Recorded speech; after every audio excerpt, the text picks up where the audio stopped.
Number دو، مذہبی اعتبار سے جب میں اس کو بیان کروں گا تو وہ یہ ہے کہ اللہ تعالی سے ہم نے وعدہ خلافی کی. ہم سے کہا تھا اے اللہ ہمیں انگریز اور ہندو کی دوہری غلامی سے نجات دے. انگریز کی غلامی بھی ہم پر تھی، ہندو کی بھی تھی. ہندو کی معاشی غلامی میں ہم مبتلا تھے. ہندو بنیا ایک گاؤں میں بیٹھا ہوا ہے اور وہ سود پر رقمیں دے رہا ہے اور مسلمانوں کی زمینداروں کی زمینیں ہتھیا رہا ہے. یہ سارا کام، پورا کاروبار، پوری انڈسٹری ہندوستان میں ہندوؤں کے ہاتھ میں تھی، مسلمانوں کی کہاں تھی.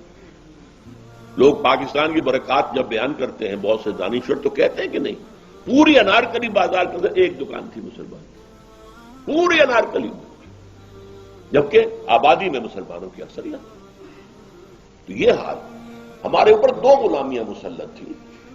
ایک غلامی انگریز کی، وہ تھی عسکری، سیاسی، ریاستی غلامی، اور ایک تھی ہندو کی. یہاں تک کہ سماجی غلامی ہندو کی. ہندوؤں کے رسوم و رواج، ہندوؤں کے تہوار یہ ہم مناتے تھے، آج بھی مناتے ہیں.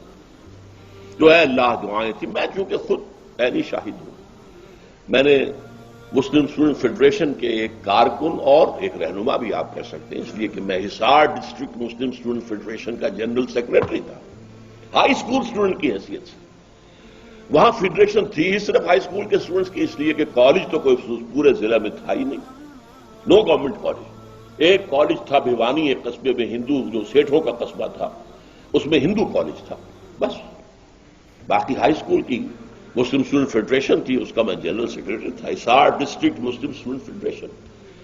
ہم نے جلوس نکالے، نعرے لگائے، پاکستان کا مطلب کیا، لا الہ الا اللہ. ہم نے دعائیں مانگی جمعوں کے اجتماعات میں، عیدین کے اجتماع میں، اللہ ہمیں انگریز اور ہندو کی دوہری غلامی سے نجات دے تاکہ تیرے دین کا بول بالا کرے، تیرے نبی کا دیا ہوا نظام قائم کرے.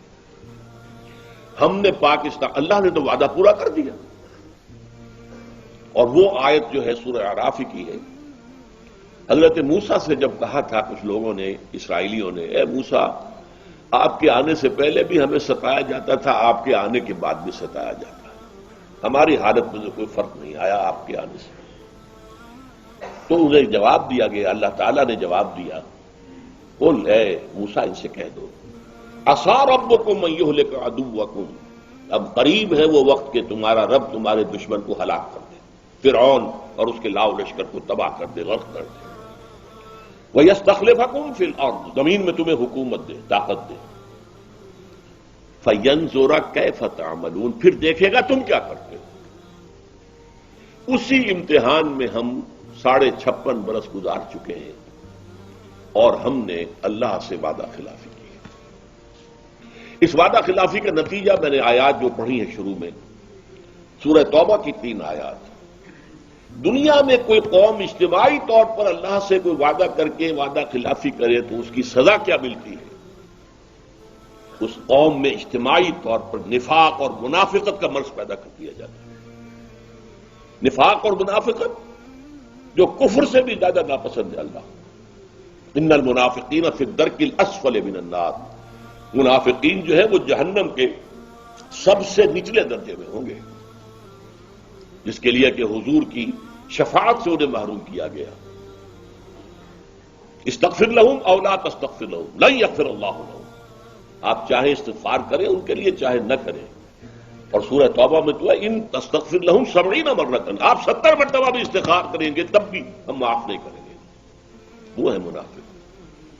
چنانچہ ان آیات میں کیا کہا گیا، میں نے بارہا اس کو بیان کیا ہے. وَمِنْهُمْ مَنْ عَاهَدَ اللَّهَ، مدینے کے منافقوں میں ایک قسم ان کی ہے جنہوں نے اللہ سے ایک عہد کیا تھا. لَئِنْ آتَانَا مِنْ فَضْلِهِ، اگر اللہ ہمیں اپنے فضل سے نواز دے گا، غنی کر دے گا، دولت مند کر دے گا، لَنَصَّدَّقَنَّ، خوب صدقہ خیرات کریں گے، وَلَنَكُونَنَّ مِنَ الصَّالِحِينَ، اور ہم نیک لوگوں میں سے ہو جائیں. فَلَمَّا آتَاهُم مِّن فَضْلِهِ، جب اللہ نے انہیں اپنے فضل سے نواز دیا، بَخِلُوا بِهِ، اب بخل سے کام لیا، تجوریوں کے دروازے مقفل، بخلوا بہی، اور انہوں نے اللہ سے اعراض کیا. اس لیے اللہ تعالی نے فعاقبہم نفاقا فی قلوبہم، اللہ نے ان کے دلوں میں نفاق کی بیماری پیدا کر دی. الی یوم یلقونہ، یہ خطرناک ترین الفاظ ہیں اس سورت کے. وہ نفاق قیامت کے دن تک قائم رہے گا، برقرار رہے گا، نکلے گا نہیں. یہ اللہ جب یہ میں پڑھتا ہوں، حال عام طور پہ میں رک جاتا ہوں، یہ الفاظ ادا نہیں کیا کرتا.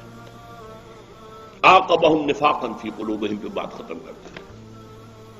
آگے کے الفاظ لرزہ طاری کرتے ہیں. الی یوم یلقونہ، اس دن تک جو ملاقات کا دن ہوگا قیامت کا، اس وقت تک نفاق یہ رہے گا.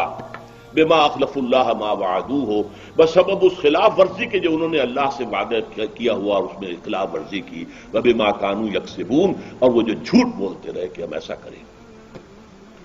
تو پاکستانی قوم اس وقت اس اعتبار سے اجتماعی منافقت کا شکار ہے.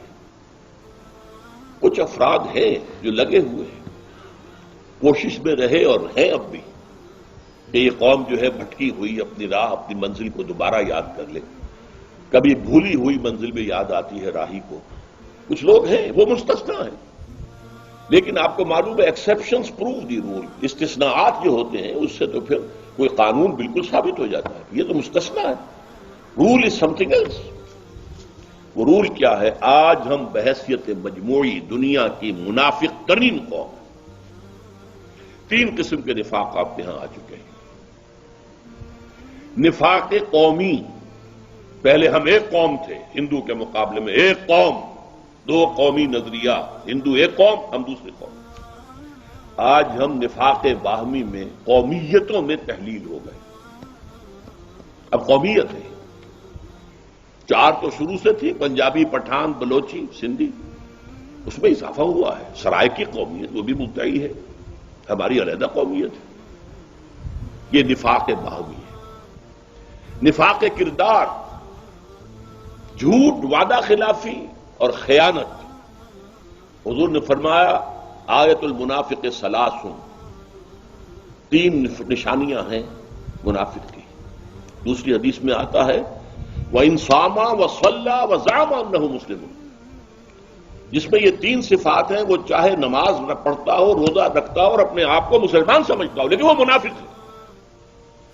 اب وہ 3 علامتیں کیا ہیں؟ جب بولے جھوٹ بولے، جب وعدہ کرے خلاف ورزی کرے، کہیں امین بنایا جائے تو خیانت کرے.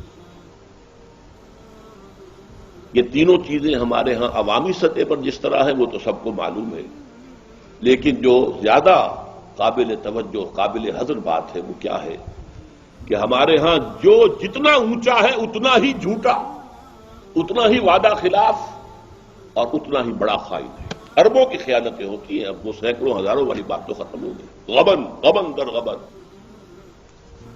اس نفاق کے ہم اس وقت مریض ہیں.